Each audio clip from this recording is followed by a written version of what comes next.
إن الحمد لله نحمده ونستعينه ونستغفره ونعوذ بالله من شرور أنفسنا ومن سيئات أعمالنا. من يهده الله فلا مضل له ومن يضلله فلا هادي له، وأشهد أن لا إله إلا الله وحده لا شريك له، وأشهد أن محمدًا عبده ورسوله. أعوذ بالله من الشيطان الرجيم. يريدون أن يطفئوا نور الله بأفواههم ويأبى الله إلا أن يتم نوره ولو كره الكافرون. هو الذي أرسل رسوله بالهدى ودين الحق ليظهره على الدين كله ولو كره المشركون. ارشاد باری تعالی ہے کہ وہ چاہتے ہیں کہ اللہ کے نور کو اپنی پھونکوں سے بجھا دیں، اور اللہ تعالیٰ کا یہ فیصلہ ہے کہ وہ اپنے نور کو مکمل کرے گا، چاہے کافروں کو کتنا ہی ناپسند کیوں نہ ہو۔ وہی ہے وہ ذات کہ جس نے اپنے رسول کو بھیجا ہے ہدایت کے ساتھ اور دین حق کے ساتھ، تاکہ اس دین کو غالب کیا جائے تمام ادیان پر۔ وَلَوْ كَرِهَ الْمُشْرِكُونَ، چاہے مشرکین کتنے ہی ناپسند کریں۔ تو جیسے کہ آپ حضرات جانتے ہیں کہ عید کے موقع پر ایک بدبخت ملعون نے سویڈن میں قرآن کریم کو جلانے کی جسارت کی تھی، اور اس سے پہلے جنوری میں بھی اسی قسم کا حادثہ ہو چکا ہے کہ یہ دشمن، دین کے دشمن، قرآن کے دشمن، اللہ کے دشمن، اللہ کے رسول کے دشمن، یہ پوری کوشش کرتے ہیں کہ اسی طرح مسلمانوں کے خلاف اپنی جنگ جاری رکھیں۔ اس لیے کہ اب وہ میدان جنگ میں تو نہیں لڑ سکتے ہم سے وہ اسی طرح لڑ سکتے ہیں کہ اس طرح ہمارے مقدسات کی توہین کریں، ان کو جلائیں، ان کو روندیں، ان کو پھاڑیں، ان کو خراب کریں۔ یہی ان کے پاس رہ چکا ہے۔ لیکن اللہ تعالیٰ نے اپنے قرآن میں صاف کہہ دیا ہے کہ یریدون لأن یطفئوا نور اللہ، وہ اللہ کے نور کو بجھانا چاہتے ہیں، وہ اللہ کے نور کو کبھی بھی نہیں بجھا سکتے ہیں۔ قیامت تک ان کے پاس نہ اتنی قوت ہے، نہ طاقت ہے، نہ ہمت ہے، نہ صلاحیت ہے کہ وہ ہمارے قرآن کو، ہمارے دین کو، ہمارے اسلام کو اور ہمارے پیارے نبی کریم صلی اللہ علیہ وسلم کی شان میں کوئی گستاخی کر سکے۔ اس کا ان کو بہت بڑا خمیازہ بھگتنا پڑے گا، اس دنیا میں بھی اور آخرت میں بھی، اس لیے کہ اس کی حفاظت کا ذمہ میرے اللہ نے لیا ہے۔ وہ اس کی حفاظت کرتا ہے۔ اِنَّا نَحْنُ نَزَّلْنَا الذِّكْرَ وَإِنَّا لَهُ لَحَافِظُونَ۔ وہ جب حفاظت کر رہا ہے اپنے قرآن کی، اپنی کتاب کی، اپنے رسول کی، اپنے دین کی، تو پھر کس کی مجال ہے کہ وہ اس کو ذلیل کر سکے؟ تو لہذا وہ دشمن تو دشمنی کرے گا، دشمن کا تو کام ہی یہی ہے، دشمن کا کام یہی ہے کہ مسلمانوں کو زک پہنچائی جائے، مسلمانوں کو تکلیف دی جائے، مسلمانوں کو پریشان کیا جائے، مسلمان کے دلوں کو خاک کر دیا جائے۔ یہی اس کا اصل مقصد ہے۔ وہ یہی چاہتا ہے کہ اس طرح مسلمانوں کو پوری طرح تباہ کر دے، لیکن وہ نہیں کر سکتے۔ اسی موقع پر آپ نے خود دیکھا کہ پورے پاکستان میں، پورے عالم اسلام میں مسلمان اٹھ کھڑے ہوئے اپنے دین کی حفاظت کے لیے، اپنے قرآن کی حفاظت کے لیے، اپنے ہر مقدس چیز کی حفاظت کے لیے۔ یہ مسلمانوں کا یہ ہے اصل اتحاد ہے، اتفاق ہے، اور اپنی دین، اپنی قرآن اور اپنے رسول صلی اللہ علیہ وسلم کی ناموس کی خاطر جو اپنی جان، مال، عزت، آبرو، ہر چیز قربان کرنے کے لیے تیار رہتے ہیں۔ تو یہ دشمن کس کو للکار رہا ہے؟ کس کے لیے یہ جسارتیں کر رہا ہے؟ کیوں یہ مسلمانوں کو اس طرح تکلیف دینا چاہتے ہیں؟ تو میرے بھائیو، یہی سوچنے کی بات ہے کہ یہ آخر کیوں نہیں اس بات کو سمجھتے کہ مسلمان اس میں اپنی جان لڑانے سے بھی دریغ نہیں کریں گے؟ لیکن وہ ان کو سمجھ میں نہیں آتی بات، اب تک نہیں سمجھ پا رہے ہیں۔ حکومت نے اس کے لیے بہترین طریقہ استعمال کیا کہ سیاسی طور پہ بھی اور خارجہ طور پر بھی اس کا جواب دیا ہے، لیکن یہ کافی نہیں ہے، اس سے بڑھ کر اقدامات کی ضرورت ہے کہ ہم وہ اقدامات کریں تاکہ دشمن کو پتہ چل سکے کہ وہ کیا حرکت کر رہا ہے، کس کو للکار رہا ہے، کس کے لیے وہ غصے میں دلا رہا ہے، اس کو یہ سمجھنا ہوگا۔ اور وہ یہ بہانہ بناتے ہیں کہ فریڈم آف سپیچ، آزادی اظہار کی بات کرتے ہیں۔ آزادی اظہار کہاں چلی جاتی ہے؟ جب کوئی اور معاملہ آتا ہے۔ اسی سال جنوری میں کچھ لوگوں نے یہ اجازت مانگی وہاں کی حکومت سے کہ وہ اسرائیلی سفارت خانے کے سامنے تورات کو جلائیں گے، اس کی اجازت نہیں دی گئی۔ کہاں گئی پھر آزادی اظہار؟ قرآن کے لیے تو فوراً اجازت دے دی، لیکن تورات کے لیے اجازت نہیں دی کہ یہودی ناراض ہو جائیں گے۔ تو یہ یہودیوں کے چیلے، ان کے غلام یہی چاہتے ہیں کہ ان کو کوئی تکلیف نہ پہنچے، لیکن ہمارے قرآن کے لیے انہوں نے فوراً اجازت دے دی۔ جنسی شذوذ کے جو بیمار لوگ ہیں ان کے جھنڈے کو جلانے کی اجازت مانگی گئی، اجازت نہیں دی گئی، اس لیے کہ یہی جنسی شذوذ، قوم لوط کے یہ مجاور، قوم لوط کے یہ پجاری یہی چاہتے ہیں کہ یہی چیز اب پوری دنیا میں پھیل جائے، تو ان کو بھی کوئی اجازت نہیں دی گئی کہ ان کے جھنڈے کو جلایا جائے۔ ہٹلر نے جو کچھ بھی کیا تھا یہودیوں کے ساتھ، آج کون سا یورپین ملک ہے جو اس کی بات کرنے کی اجازت دیتا ہے؟ اقوام متحدہ میں جو تحریک پیش کی تھی پاکستان نے اور فلسطین نے، وہ کتنے ہی ملکوں نے اس کی تائید کی اور وہ قرارداد کامیاب ہو گئی، لیکن کتنے ہی وہ بدبخت ملک ہیں جن کا یہی کہنا ہے کہ نہیں، یہ فریڈم آف سپیچ کے خلاف ہے، یہ آزادی اظہار کے خلاف ہے، اس لیے ہم نہیں مانتے اس کو۔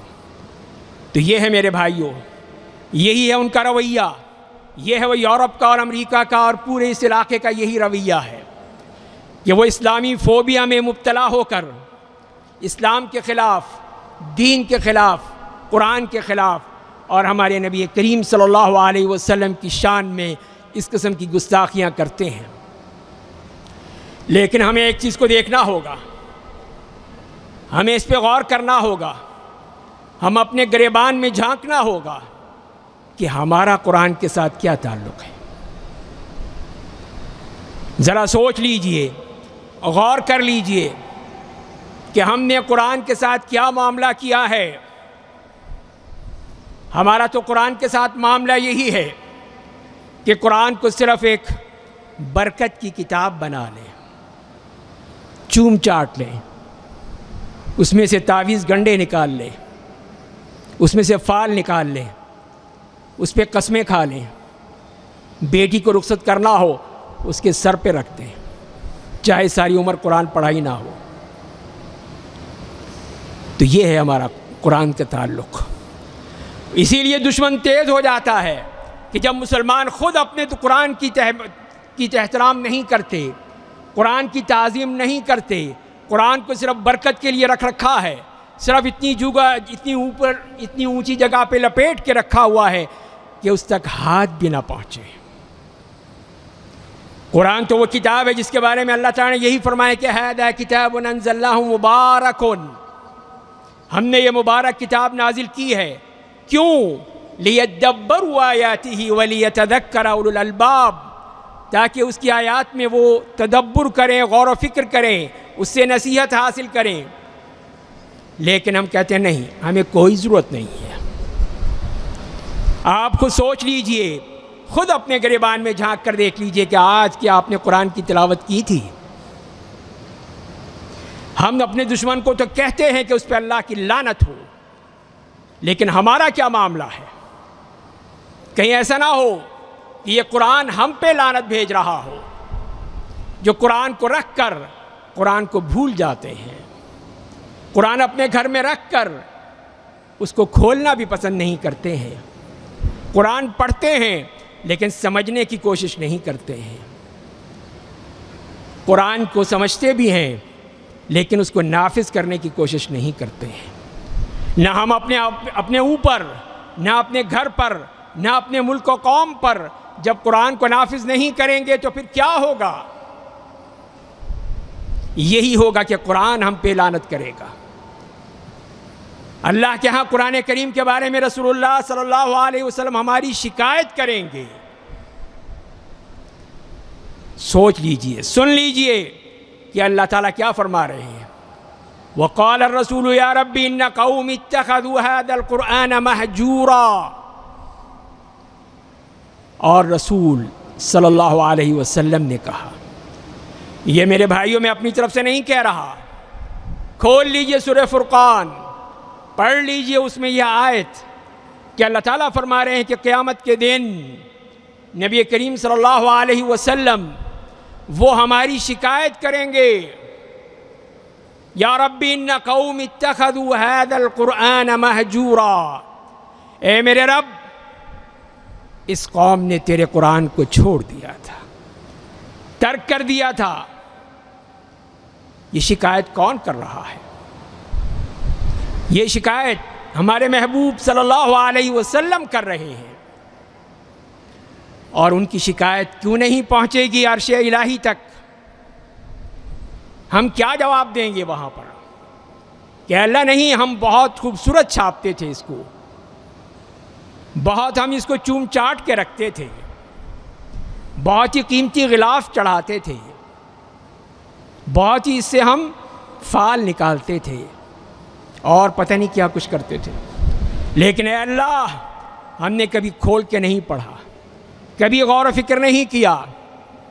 کتنے ہی ہم میں سے وہ لوگ ہیں جو ساری دنیا کے علوم تو پڑھ لیتے ہیں، لیکن قرآن کھولنے کی ان کو جرت نہیں ہوتی، اس کے لیے ان کے پاس وقت نہیں ہے، اس کے پاس ان کے لیے کوئی گنجائش نہیں ہے۔ وہ یہی سمجھتے ہیں کہ بس میں مسلمان ہوں، یہی کافی ہے جنت میں داخلے کے لیے۔ تو میرے بھائیو، قرآن جنت اتنی سستی نہیں ہے، اس کے لیے کچھ کرنا پڑتا ہے۔ سب سے پہلے اس قرآن کا حق ادا کرنا ہے۔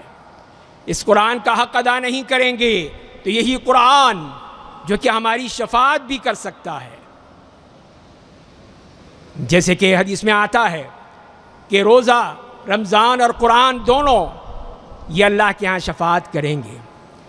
قرآن شفاعت کرے گا اپنے ان پڑھنے والوں کے لیے جو قرآن پڑھتے ہیں، قرآن کو سمجھتے ہیں، قرآن و غور و فکر کرتے ہیں، اس میں تدبر کرتے ہیں، ان کے لیے شفاعت کرے گا۔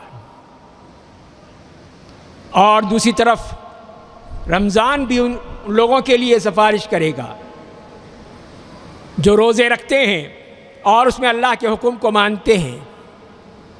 تو کیا ہم نہیں چاہتے کہ قرآن ہماری سفارش کرے؟ کیا ہمیں یہ پسند نہیں ہے کہ قرآن اللہ کے ہاں کہے کہ اے اللہ اس بندے کو معاف کر دے، اس بندے کی مغفرت کر دے، کہ اس لیے کہ یہ قرآن پڑھتا تھا، رات کو اٹھ اٹھ کے قرآن کی تلاوت کیا کرتا تھا، قرآن کو سمجھتا تھا، قرآن و غور و فکر کرتا تھا۔ تو یہ دیکھ لیجئے کہ پھر بتائیے کہ ہمارا کیا جواب ہوگا۔ نہ ہم قرآن کو سمجھنے کی کوشش کرتے ہیں، نہ اپنے بچوں کو پڑھاتے ہیں۔ بچوں کو پڑھانے کے لیے بھی جو بھی مل جائے، جس کو اپنا خود قرآن پڑھنا نہیں آتا، اس کو ہم دے دیتے ہیں کہ اس کو قرآن پڑھا دو، اور پھر سمجھتے ہیں کہ ہم نے قرآن کا حق ادا کر دیا۔ کیا یہ ہے قرآن کے ساتھ ہمارا تعلق؟ بچے کو قرآن کا حفظ تو کروا دیا آپ نے، بہت اچھی بات ہے، لیکن کیا اس کو قرآن کا عالم بنایا آپ نے؟ نہیں، اس لیے کہ یہ مولوی بن کے برباد ہو جائے گا۔ یہ ہے ہمارا تصور، یہ ہماری سوچ، یہ ہمارا فکر کہ ہم یہی سوچتے ہیں کہ نہیں، دین پڑھنے والے بھوکے مر جاتے ہیں۔ تو جب یہ ہمارا تعلق ہو قرآن کریم سے، تو بتائیے پھر اللہ کے ہم کیا جواب دیں گے؟ اور اس کی سب سے بڑی وجہ یہی ہے کہ جب ہم نے اس دنیا کو ہی سب کچھ سمجھ لیا کہ دنیا ہی سب کچھ ہے، یہ مال و دولت، یہ جاہ و منصب، یہ پراپرٹی، یہ بینک بیلنس، یہی سب کچھ ہے، بس اس کے لیے ہماری زندگی ہے، سب کچھ اسی کے لیے ہے۔ ایک ایک روپے کے پیچھے ہم مر جاتے ہیں، جس طرح بھی ہو جائے لوٹ لو، جس طرح بھی ہو جائے کرپشن کر کے پیسے بھر لو، جس طرح بھی ہو سکے اپنا بینک بیلنس بڑھا لو۔ اس لیے یہ دنیا میں جب پڑ گئے، دنیا کے غلام بن گئے، دنیا کی ہر چیز ہم نے اپنے لیے بنا لی کہ یہ ہمارے لیے جائز ہے، تو آپ بتائیے کہ پھر جب دنیا ہے تو آخرت کیسے آئے گی؟ آخرت کے بارے میں آپ کیسے اس کا کچھ اپنے لیے توشہ آخرت بنا سکیں گے؟ اس لیے کہ جب ہم نے دنیا کو ہی سب کچھ سمجھ لیا ہے، حلال و حرام ہو، جھوٹ ہو یا سچ ہو، چوری ہو یا ڈاکہ ہو، ہر طرح سے ہم صرف پیسہ جمع کرنا چاہتے ہیں، دنیا کے حصول کے لیے ہم ہر چیز قربان کرنے کے لیے تیار ہیں۔ تو جب یہ ہمارا حال ہو تو بتائیے پھر ہم قرآن کیسے پڑھیں گے؟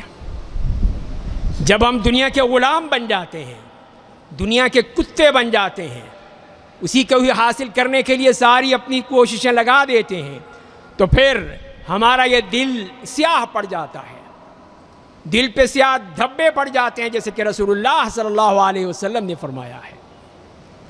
اور جب دل سیاہ ہو جائے تو اس کو نہ نیکی نیکی سمجھ میں آتی ہے، برائی برائی اس کو معلوم نہیں ہوتی، سوائے اس کے خواہش نفس کے کہ جو اس کا دل چاہتا ہے وہ کرتا ہے۔ وہ اپنے نفس کا غلام، شیطان کا پیروکار اور اس دنیا کا لالچی شخص بن جاتا ہے۔ تو پھر بتائیے میرے بھائیوں، قرآن کریم کہاں رہے گا؟ قرآن کریم کی گنجائش کہاں ہوگی؟ ذرا سوچ لیجئے، غور کر لیجئے، آج اس جمعے کے بعد ذرا سوچ لیجئے کہ قرآن کریم آپ کی زندگی میں کہاں ہے؟ کس الماری میں رکھا ہوا ہے آپ نے؟ کھول کر ذرا پڑھ لیجئے، تہیہ کر لیجئے کہ روزانہ اس کی تلاوت کریں گے بلا ناغہ، صبح میں کریں یا شام میں، جتنا بھی پڑھ سکتے ہیں قرآن کریم کی تلاوت کریں۔ پھر یہی نہیں، پھر قرآن کریم کو سمجھنے کی کوشش کریں کہ قرآن کریم کس کے لیے نازل ہوا تھا، کیا کسی اور مخلوق کے لیے ہے؟ قرآن تو ہمیں مخاطب کرتا ہے کہ یا ایھا الذین آمنوا، اے ایمان والو۔ پتہ نہیں وہ ایمان والے کون ہیں جن کو قرآن مخاطب کرتا ہے؟ قرآن کہتے ہیں کہ یا ایھا الناس، ساری انسانیت کو پکارتا ہے۔ تو پھر ہمارے دلوں میں کیوں نہیں جگہ پاتا؟ کیوں نہیں سمجھتا؟ وہ صحابہ کرام جو نبی کریم صلی اللہ علیہ وسلم کی قیادت میں نکلے تھے، قرآن کریم کو اپنے ہاتھ میں لے کر نکلے تھے، خلفائے راشدین کے دور میں کہاں سے کہاں تک پہنچ گئے، اس لیے کہ ایک ہاتھ میں تلوار تھی تو دوسرے ہاتھ میں قرآن تھا۔ اللہ نے ان کو کیا نصرت دی، کیا مدد دی کہ پوری دنیا میں اسلام کے جھنڈے لہراتے ہوئے پہنچ گئے، کہ وہ قرآن کریم کو پڑھنے والے، سمجھنے والے، عمل کرنے والے تھے۔ اسی لیے اللہ نے ان کو عزت دی، رفعت دی، نصرت دی، مدد دی، انہیں پوری دنیا میں اللہ کی کتاب کا پیغام پہنچا دیا۔ وہ سرخرو ہو گئے، کامیاب ہو گئے، کامران ہو گئے، اور ہم قرآن کو چھوڑ کر، قرآن کو ترک کر کے ذلیل ہو گئے، خاسر و خائب ہو گئے۔ تو اگر ہم عزت چاہتے ہیں، ہم مسلمان چاہے کہیں پہ بھی ہوں، اسی لیے ہم ذلیل ہو رہے ہیں کہ ہم نے قرآن کو چھوڑ دیا، قرآن کو ترک کر دیا، قرآن کو پس پش ڈال دیا، اور پھر نوبت یہ آ گئی کہ وہ ذلیل دشمن اب بڑے جرأت سے ہمارے قرآن کو روند رہا ہے، اس لیے کہ اسے پتہ ہے کہ اسے کچھ نہیں ہوگا، کوئی اسے کچھ نہیں کہے گا۔ یہ مسلمان اب اس میں طاقت نہیں ہے، مسلمانوں میں کسی قسم کی جرأت نہیں ہے، مسلمانوں میں کسی قسم کی کوئی بھی للکارنے کی جرأت نہیں ہے۔ وہ تو ایک سوئی ہوئی قوم ہے، غفلت میں پڑی ہوئی قوم ہے، عیاشی میں پڑی ہوئی قوم ہے۔ تو اسی لیے دشمن کو بھی جرأت ہو گئی ہے، دشمن بھی بہادر بن گیا ہے کہ جب مسلمان کچھ نہیں کر سکتے، صرف باتیں ہی بنا سکتے ہیں، تو پھر دشمن کیوں نہیں بہادر بن جائے گا؟